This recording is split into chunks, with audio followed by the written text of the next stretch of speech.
will far, wherever you are.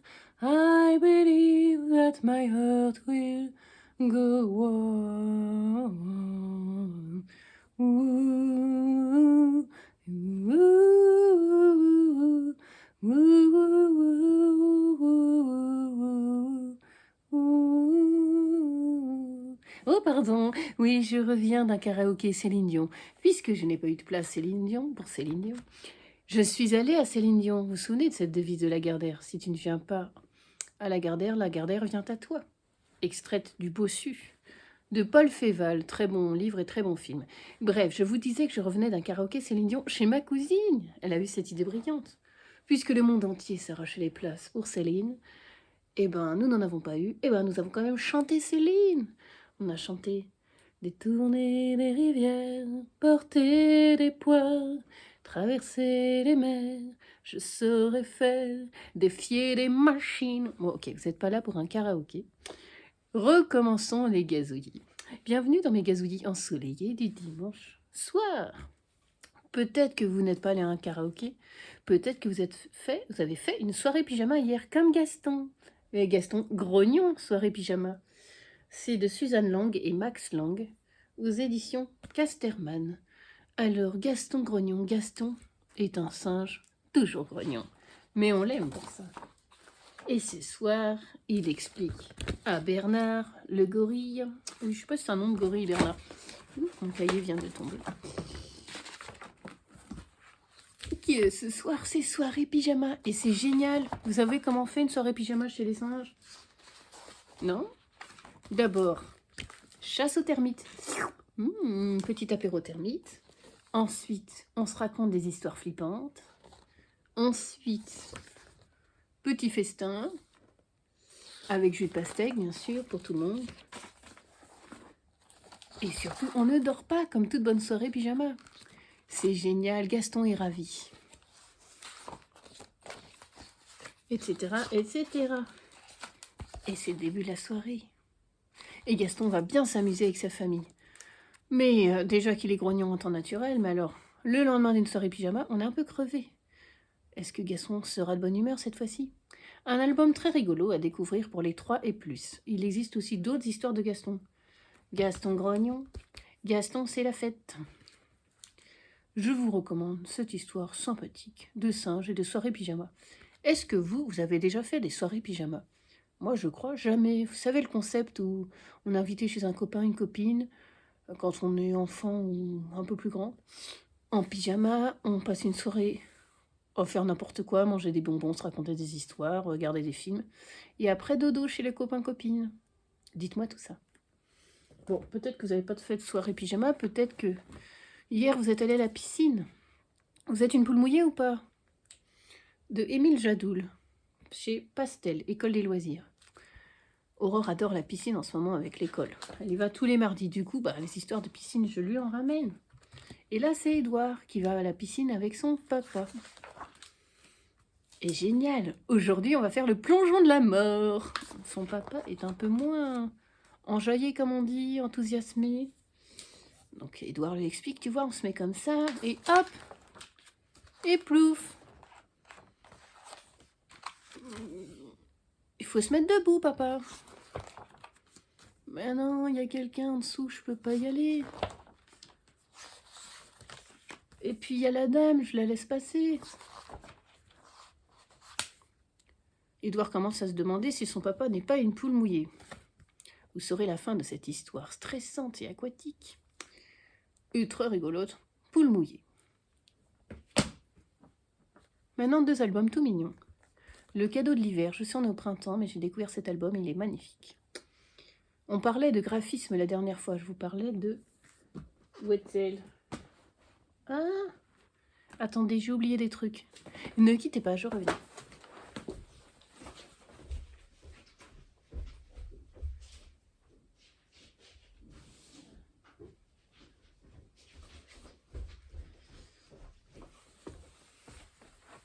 Voilà, je suis revenue, comme on dit. Je parlais graphisme et je vous parlais de Gerda Müller. Et Chantal, coucou Chantal, m'a dit que ça l'intéressait beaucoup, donc je vous ai promis de vous montrer Marlaguette. C'est l'album qui vient de mes grands-parents, donc il est un petit peu abîmé. C'est tout chou, Marlaguette. Je vous ai déjà raconté, je crois. L'histoire de Marie-Olga. Mais on disait Marlaguette pour faire court et plus gentil. C'est une petite fille que le loup veut manger. Mais Marlaguette se débat. Et le loup tombe et se blesse. C'est bien fait pour toi, dit Marlaguette. Mais elle a bon cœur quand même, cette petite fille. Alors elle lui fait un pansement. Et puis elle va le soigner. Puis elle va lui donner un régime végétarien. D'abord du thé. Et ensuite, qu'est-ce qu'elle lui donne? Attendez.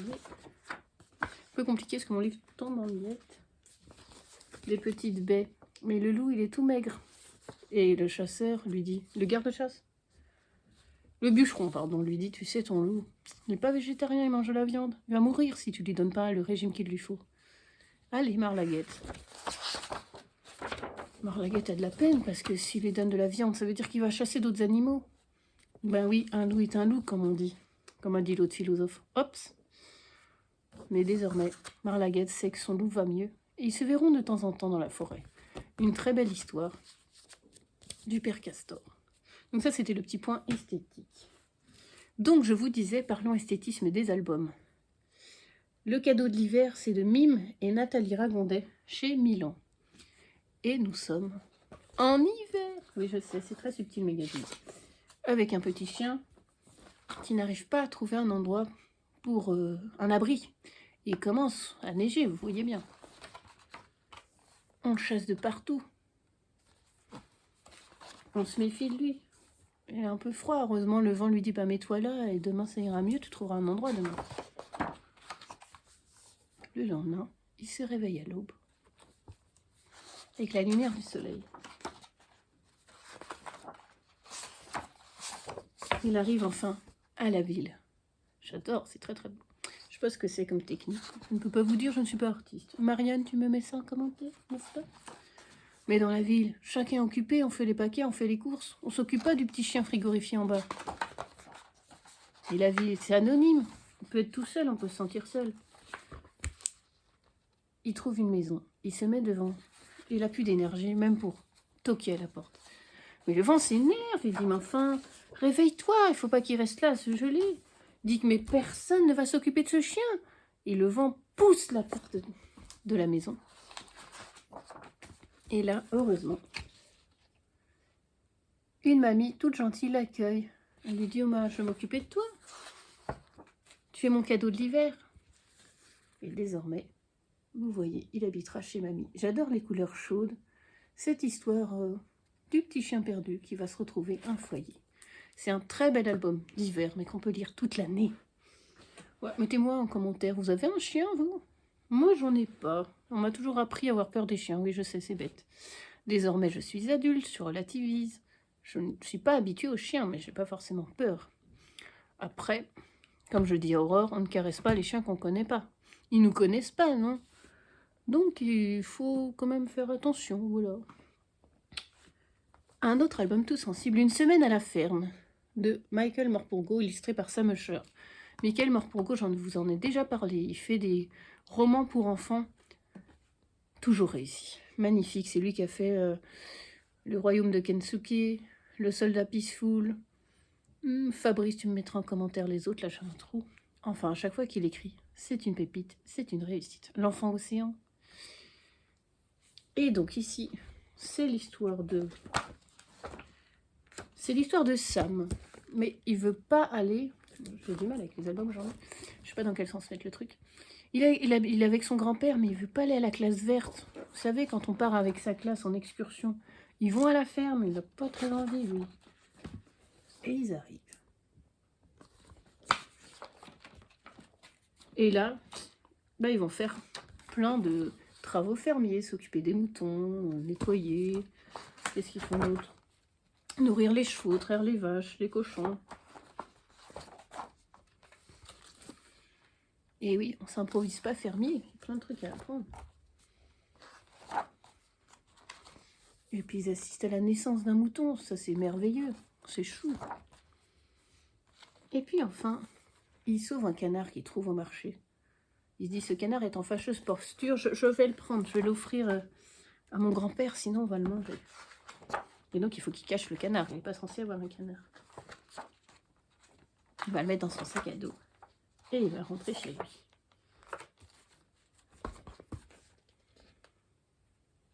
Tout heureux. C'est la plus belle réussite de cette sortie. C'est ce canard. Il va l'installer dans la baignoire, vous en doutez bien.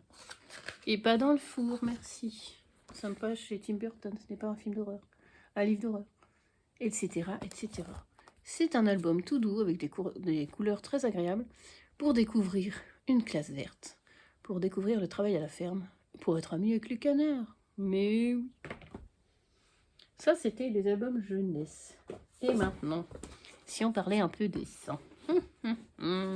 Je vous présente Oxford Blood, ou Blood. Le sang en anglais on dit Blood, non? Rachel Davis Featherstone chez Pocket Jeunesse. Je remercie Fabrice qui m'a prêté ce livre. Eva fait partie d'un programme d'inclusion pour intégrer la prestigieuse université d'Oxford avec son ami George. Mais George se fait assassiner. Et tout le monde accuse Eva de l'avoir fait. Et les réseaux sociaux de l'université commencent à s'exciter.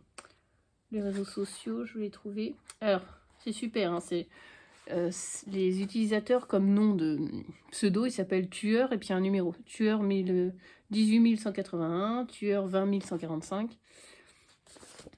Et donc les réseaux sociaux de la fac s'excitent en disant c'est Eva, telle photo, c'est elle, machin, tout ça. Et c'est l'angoisse.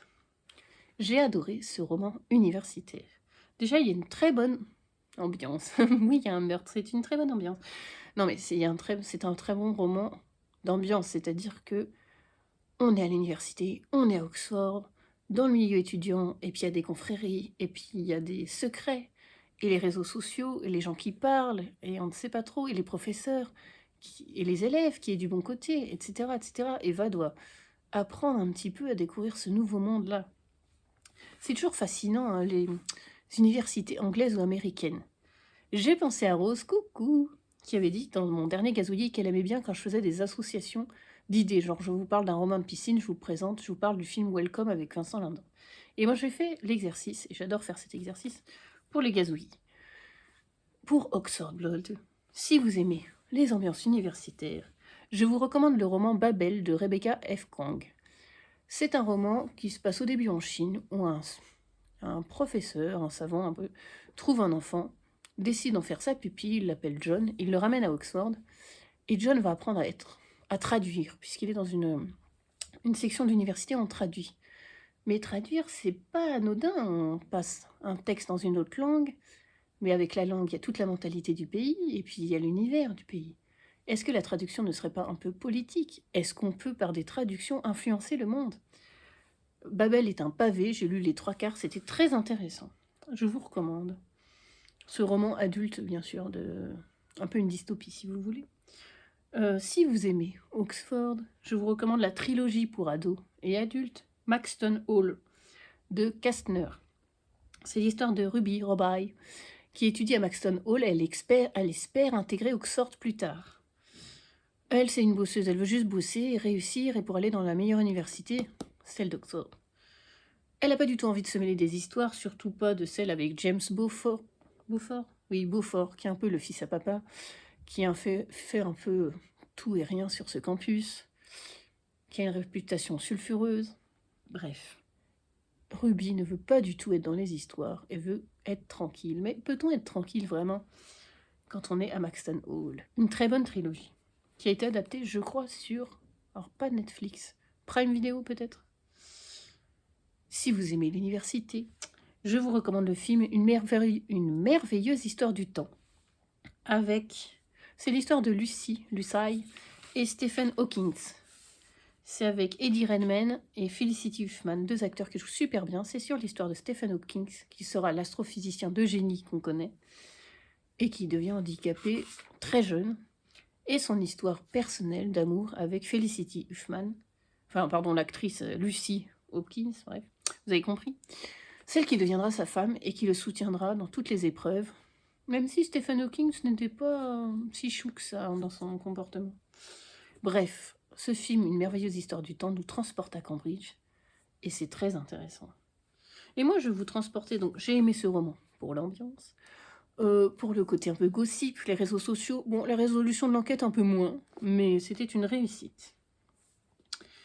Et moi, j'ai eu la chance d'aller à Oxford avec Thibaut, mon mari. Il faut que je vous retrouve ça. Et donc, j'ai adoré me replonger dans cette ambiance. Découvrir les bâtiments. Puis, parce que à Oxford, il y a plein d'univers, il y a plein de collèges, de facs, si vous préférez. Et ce sont des bâtiments un peu comme dans Harry Potter, vous voyez. Une espèce de grands bâtiments comme ça. Vous voyez tout. D'ailleurs, dans l'un d'eux, Christ Church, c'est des bâtiments très anciens. Et dans Harry Potter, ça, là, c'est l'escalier qui a servi pour le tournage en Harry Potter quand les élèves, première fois, arrivent à Poudlard et montent dans leur classe.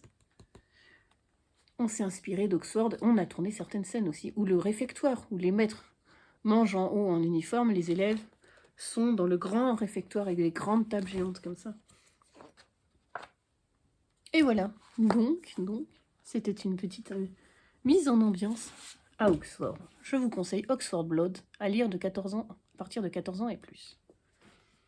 Une autre ambiance, une autre couverture rouge. Ne vous fiez pas aux apparences de Tess Sharp. Encore un peu d'adrénaline, n'est-ce pas? Nora, son ex et sa nouvelle copine, la nouvelle copine de Nora, bref, viennent déposer de l'argent à la banque. Mais pas de peau, c'est le jour du braquage qui les attend. Et désormais, il va falloir organiser la survie, la fuite, l'évasion, pourquoi pas. Nous sommes, je vous recommande, si vous aimez les braquages, enfin c'est bizarre comme phrase, non? Enfin bref, si vous aimez les histoires de braquage, oui, ceci est interdit par la loi, n'est-ce pas? La série Casa de Papel, qui c'est une série espagnole, qui est une très bonne série. J'ai adoré les 3/4 et la fin, un truc qui m'ont énervé, mais on pourra en parler en privé pour pas spoiler les autres. Inside Man, le film avec Clive Owen, très très bon film de braquage. Ocean Eleven avec notre cher George Clooney. Tess Sharp, qui est-elle? Elle a écrit Mon Territoire. Dans Mon Territoire, c'est un roman très puissant qui m'a beaucoup marqué. On découvre l'histoire qu'est-ce que j'ai mis? De la fille d'un truand. Et le truand, entre guillemets, va bientôt mourir, mais il faut que personne ne le sache, ni le bras droit, ni les autres. Et il faut que sa fille, entre guillemets, cache ce secret. En plus, le truand est dans pas mal d'affaires. Et ce livre de Mon Territoire pose la question, est-ce que, en étant la fille d'un truand, on est condamné à passer du côté du mal, ou est-ce qu'on peut finalement choisir le bien? C'était un très bon roman que je vous recommande. Ici, dans cette histoire de braquage, Nora est un personnage fort, est un personnage qui a un passé complexe. D'ailleurs, dans le bouquin, il y a des alternances de pages, je ne sais pas si vous allez voir, en gris, des pages en blanc, donc le papier jaunisse, et tous les passages en gris, c'est des passages du passé de Nora. Et on découvre que Nora, en fait, elle s'est appelée avec des multiples prénoms, parce que c'est la fille d'une arnaqueuse, qui à chaque fois lui demandait de prendre une autre identité, d'où peut-être la perruque, on change d'identité. Et donc petit à petit, on suit le déroulement du braquage, et on suit aussi qui est Nora, d'où vient-elle, son passé. Un très très bon roman pour ados à lire à partir de 14 ans et plus si affinité, qui fait presque 300 pages, ça se lit très bien. Donc si vous ne connaissez pas, Tess Sharp est une autrice américaine à suivre, vraiment très à suivre, oui, à suivre, à lire, bon bref, si vous ne la connaissez pas. D'ailleurs, à propos de braquage et tout, je vous parlais de Cold Case Academy dans un dernier gazouillet, où le personnage était profiler, c'est-à-dire qu'elle arrivait à cerner les gens. Cette personne, en fait, elle est plutôt comme ci, comme ça dans son passé, et là, je la sens stressée. Bref, elle arrivait à deviner un peu ce que faisaient les gens, enfin, personnalité des gens, juste en les ciblant comme ça. Et ensuite, dans Cold Case Academy, le roman, elle a été recrutée par l'équivalent du FBI pour être une vraie profileuse dans la vie. Et j'ai vu que sortait en édition un vrai livre d'une vraie profileuse qui s'appelle Audrey Renard. Le roman s'appelle Profileuse. J'ai très envie de le lire. Donc c'est le livre d'une commandante de police, Audrey Renard, qui raconte son métier de profiler. Qu'est-ce qu'être profiler en France? C'est pas pareil qu'aux États-Unis. Moi, j'ai vu quelques-unes de ses interviews sur Instagram, c'était hyper intéressant. Elle a notamment travaillé sur l'affaire Fourniret, Nordal-Landais, comment il s'appelle? Jonathan Delval.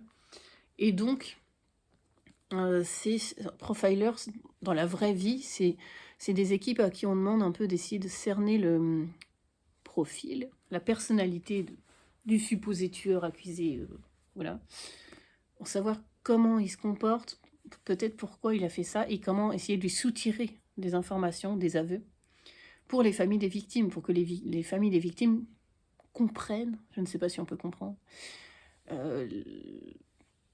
quel est ce monstre qui a fait du mal dans leur vie.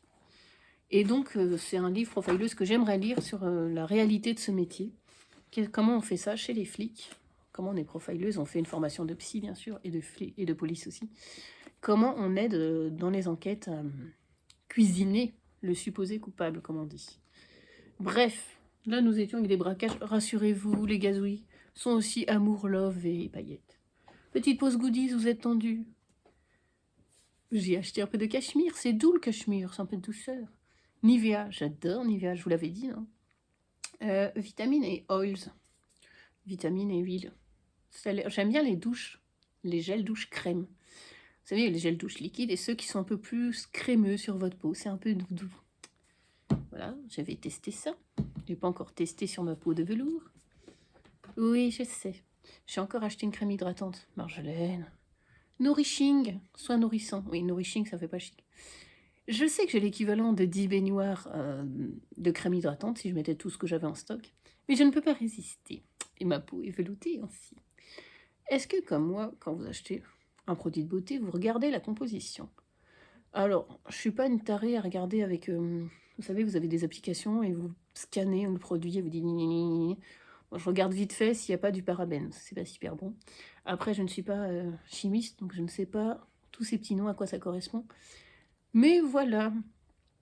Eh ben oui, et saviez-vous, autre remarque, ça c'est un truc Carrefour, souvent dans des études, je ne sais pas si je vous avais dit, en faisant des comparatifs, par exemple de crème hydratante, on se rend compte que les crèmes finalement les plus low cost, de marques comme Carrefour, sont souvent les plus clean, les plus correctes, les plus sweet pour votre peau, cool, comme vous voulez, que des grosses marques L'Oréal ou autres. Voilà. Je ne dis pas que les L'Oréal font toujours des crèmes horribles, mais sachez que même les crèmes low cost, parfois, sont des bonnes crèmes. Vous n'êtes pas obligé de vendre votre grand-mère pour vous acheter une crème hydratante. Voilà, dites-moi en commentaire quelle est votre marque de crème hydratante chouchou. Et oui, merci Rose de m'avoir dit que Nivea n'était pas danois, mais était une marque allemande. C'est pas grave. Je vous testerai, mais pas du tout. Je testerai la crème, je vous dirai si j'ai aimé. Je me suis abonnée au magazine Elle. Oui, alors, mon mari s'est abonné à Challenge, ma fille est abonnée à Disney Magazine par mon travail et à... Ah, comment ça s'appelle? J'ai tout noté. Pomme d'Api par mes parents. Et Aurore m'a dit, mais que moi, j'avais pas de magazine. Bah, c'est vrai. Du coup, j'ai eu envie de m'abonner au magazine Elle, auquel j'étais abonnée il y a quelques années. Et après, je me suis dit, je travaille en bibliothèque, je peux le lire. Mais bon, j'ai jamais le temps de le lire ou de l'emprunter en bibliothèque. Puis ça se lit tellement vite qu'emprunter un magazine pour le rendre, après, c'est un peu lourd. Après, mon dos se syndique, mon dos m'attaque au prud'homme. Enfin bref, vous savez pas comment la misère que fait mon dos. Et, bref. Donc moi, j'ai été abonnée... J'ai eu la chance d'être abonnée souvent dans ma vie. Quand j'étais petite, j'ai 2 frères, 2 sœurs. Donc nous sommes une fratrie de... Oui, 5. C'est bien, Corinne, tu es forte en maths. Donc on a eu beaucoup d'abonnements par des parrains, marraines, grands-parents. C'est un cadeau généreux et chic parce qu'à chaque fois on reçoit le magazine et puis quand on est une fratrie, on peut lire les magazines des autres. On a été abonné à J'aime lire un certain nombre d'années, à Astrapi, à ImageDoc, donc plutôt documentaire avec des photos d'animaux. Grain de soleil, c'est un truc cadeau. Magazine littéraire. Alors oui, mon parrain m'avait donné de l'argent, je me suis dit, étudiante, je vais m'abonner au magazine littéraire. Soyons chic. Ma mère m'a dit, mais tu veux pas acheter un exemplaire pour voir si ça te plaît et tout. Je fais non, c'est pour moi, je suis littéraire, magazine littéraire. Oui, bon, c'est assez illisible le magazine littéraire. Je pense que j'en ai lu un sur tout l'abonnement. C'était très chiant. Et donc là, Elle, j'aime bien parce que ça cumule à la fois des pages de pub on regarde le pull moumoute, on se dit oui, non, puis après on voit le prix, on dit mais non. On a aussi un peu d'actu, quelques interviews, on va dire, de stars du moment, de l'actu livresque, de la mode, de la beauté, de l'actu cinéma. Bref, je trouve que c'est un condensé assez agréable. Voilà. Et vous, dites-moi en commentaire, est-ce que vous êtes abonné à un magazine? Moi, j'aime bien l'abonnement au magazine, ça fait un petit rendez-vous toutes les semaines. Et là, ça sera le mercredi. Toutes les semaines, je serai là. Oui, mon petit magazine est arrivé. Je serai contente.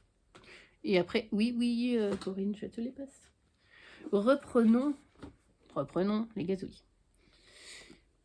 Je suis en train de lire Better Than the Movie, mieux que le film, mieux que les films, de Lynn Painter, aux éditions Comet. Admirez-moi le jaspage Marguerite, c'est mignon. C'est le tome 1, j'ai vu qu'après il y a Nothing Than the Movie, donc rien que dans les films, ou rien à voir par rapport au film. Je ne suis pas traductrice, Vinciane vous dira ça en commentaire. Bref, enfin Vinciane n'est pas traductrice, mais Vinciane parle l'anglais comme une déesse anglaise. Bref. J'ai emprunté ce livre parce que j'en ai beaucoup entendu parler. Lynn Painter, c'est une autrice, évidemment, je peux regarder, puisque je suis en train de lire, donc je n'ai pas vérifié, anglaise ou américaine. Dites-nous tout. Américaine, puisque c'est traduit de l'américain. C'est fort. Nous sommes avec Lise Buxbaum. Elle adore les comédies romantiques. Sa vie est une comédie romantique. Elle aimerait vivre comme dans les comédies romantiques. Elle est sûre, le prince charmant l'attend quelque part. Et je regarde un peu le 4e de couve parce que comme je le fais à chaud comme ça et que j'ai pas fini de lire. Et elle vise Michael. Michael, elle le connaît depuis longtemps, elle est sûre que c'est The Michael pour elle. Et elle va demander à Wes, son copain d'enfance, de l'aider à faire un plan pour faire l'opération Michael. Vous doutez bien que tout ne va pas se passer comme prévu. Déjà, c'est très sympathique, ça se lit très bien. C'est vraiment la romance. Tranquillou, feel good, cool. Si vous aimez le genre, à lire à partir de 13-14 ans. Chaque début de chapitre, c'est une référence à une comédie romantique. Avec une petite citation. Génial, une amie femme. Tu sais, tu es sans doute la première fille sexy avec qui je n'ai pas eu envie de coucher. Quand Harry rencontre Sally. Je commence par la plus poétique, c'est sûr. Ensuite. Vous êtes en retard, vous êtes stupéfiante, vous êtes pardonnée, Pretty Woman. Ensuite, rassurez-vous, je ne vous ferai pas tout, je sais juste en trouver. Chapitre, où es-tu? Je vous aime beaucoup, tel que vous êtes, le journal de Bridget Jones. L'amour est patient, l'amour est doux, être amoureux veut dire perdre doucement la tête, 27 robes. Donc si ça vous amuse, vous pouvez noter d'ailleurs tous les films dont sont extraits ces citations et vous les regardez. Voilà. Donc, une très bonne romance. C'est trop chou, c'est gentil. Wes est un pote génial. On a tous envie d'avoir Wes dans notre vie. C'est le pote qui est là, tranquille, plein d'humour. Même quand vous êtes dans une sale situation, on vous vomit dessus à une soirée, il va trouver le moyen de vous mettre à l'aise. Ou il connaît vos goûts. Et puis, Michael, il vous écrit des messages. Vous avez envie de savoir si ça va être bien, si ça va se faire. Bref, c'est une comédie romantique exactement ce qu'il faut quand on cherche ce genre de lecture, qui se lit très bien, que je recommande énormément. Je lirai la suite, je vous conseillerai la suite. Je vous en parlerai. Est-ce qu'on parle? Je sais pas si à la fin il recense tous les chapitres. Ah bah non, c'est pas drôle. Bref, c'est un petit bijou. On passe un bon moment, on se détend. Que vais-je lire bientôt? Kate. Nous avons le même âge, Kate et moi. Oui, nous sommes nés en 82. Le prince William est né le 21 juin. Je suis née le 23 juin. Oui, mon destin n'était pas royal et c'est ainsi. C'était son destin à elle. Elle de devenir l'épouse de William. Elle de devenir princesse et future reine d'Angleterre. Et c'est sa biographie. Et j'adore dans les biographies le côté people, les photos. Voilà, la famille royale. Moi, ça m'intéresse. C'est fashion, c'est drôle. J'ai vu la série The Crown. Et donc, je lirai cette biographie de Kate, princesse de Galles, chez l'Archipel, par Robert Johnson, rédacteur royal du London Evening Standard. C'est un magazine, je crois. Il suit la famille royale depuis 25 ans. Et le Daily Mail nous dit « Un portrait extraordinairement chaleureux. et Portrait Extraordinary Warming. Non, je sais pas comment tirer en anglais. Bref, je vous reparlerai de Kate, qui je trouve fait son boulot comme il faut, son boulot royal. Écoutez mes petits poulets, j'ai bien parlé. Je vais boire un petit coup, ma petite gourdinette d'eau, et je vous dis à bientôt.